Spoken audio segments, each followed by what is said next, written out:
Friends, I'm back again to provide you with an 8-minute quarterly update on how your investment in NeighborSpace is going.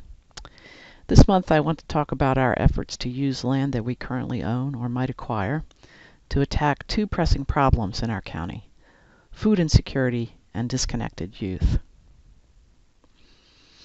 We have long cited this study of Baltimore County done by Thomas Vicino, a well-known expert on the inner suburbs, who concluded in no uncertain terms in 2008 that the county's infrastructure, workforce, and social challenges in its older suburbs had put it on a road toward decline. We are also living in a time when land trusts nationwide are concerned about the lack of diversity in the land trust community. By 2044, America will be a majority-minority country, and much will need to be done if conservation, and land conservation in particular, will be relevant to people then.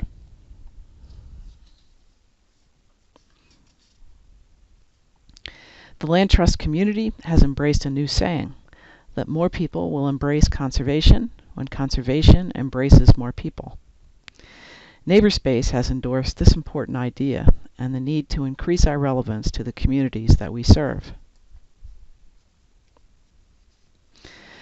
We received a small grant to hire an intern to help us complete a study of what we might do in this area in 2016. I've included links to the study in the action plan document that is linked to the email containing this video if you are interested in reading it. Some of what we learned about our fellow citizens in the county really shocked us.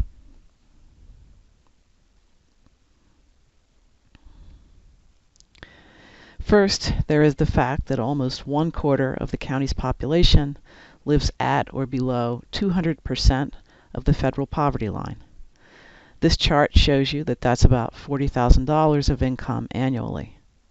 It also shows you that being at or below 200% of the federal poverty line is far less than what is required to afford a 2-bedroom apartment. In fact, the United Way of Central Maryland says you need to be at 300% of the federal poverty line around here to afford an apartment, food, and transportation to work. Poverty has become a huge problem in the suburbs, where the population of poor people grew by 65% between 2000 and 2012, more than twice the pace of growth in big cities and rural areas. It should come as no surprise, then, that 13% of Baltimore County's population are food insecure, meaning that they can't access and/or can't afford nutritionally adequate food. And as shown here, the need for proper nutrition is often trumped by the need for transportation, or medical care, or a roof over one's head. Our review of the challenges faced by our most vulnerable citizens also revealed that Baltimore County has the 3rd highest number of disconnected youth in our state, trailing only Baltimore City and Prince George's County. By definition, youth are deemed disconnected if they are between the ages of 16 and 24 and neither in school nor fully employed. A few land trusts around the country have created programs on their lands where disconnected youth learn marketable credentials and skills in urban agriculture, tree maintenance, landscape contracting, and the like, and these help them to reconnect to school and the world of work. We are interested in following their lead. But our first challenge in moving forward with this plan was to be able to better understand where the most vulnerable populations, i.e. those people living in poverty, were living in our service area. And so our efforts to act on the study we published last spring were put on the shelf until we finished developing our mapping tool. With that tool in hand, and with our ability to use it increasing with every passing day, we can easily map the location of our most vulnerable communities. In this map, they are the darker purple and maroon areas. Objects that look like they are outlined in red or appear as red dots at this scale are vacant, that is, unbuilt parcels. And the plethora of blue represents roads and parking areas, that is, impervious surface. Let's zoom in on one of the darker maroon areas near Security Square Mall and just off I-70. When we zoom in further, we see that there is a large vacant parcel, the area outlined in red, in this community.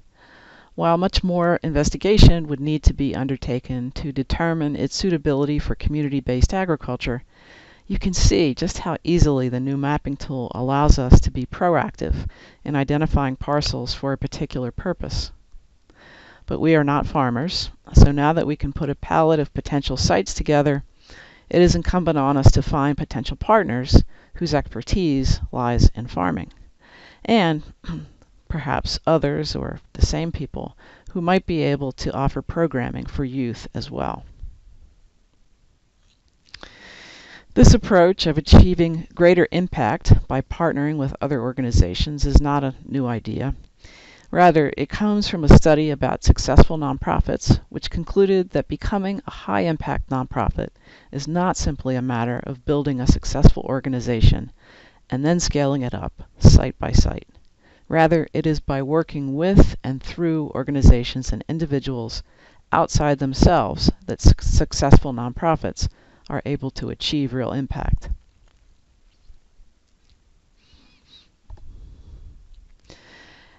And so we have these two goals, among others, in 2017 that we hope to accomplish. The first related to finding land and partners to help us with food insecurity, and doing the same thing to be able to attack the problem of disconnected youth.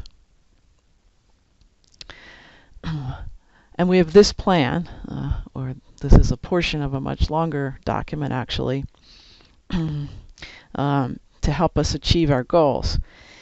There's a link to this document, as I mentioned earlier, in the email that contains this video. I ask you to look at it and give me any feedback that you might have. If you have contacts at the organizations on the list and you are willing to share them, please let me know. If there are other organizations that you think should be on the list, please let me know that too. In addition, if there are funding sources that you think we should pursue, the larger report, which is linked in this document as well, delineates a number of funding sources for each one of these goal areas. I hope you will share your suggestions about funding as well. That's all for now. But please save June 21st for a ribbon cutting and a festive evening at Adelaide Bentley Park in Towson.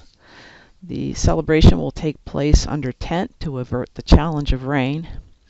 And this is a wonderful place. It's a remarkable place and a remarkable community, and named for an even more remarkable community leader. So I hope you will be able to join us. Until then, on behalf of the Board of Directors, we wish you well, and I thank you for your continued support of NeighborSpace.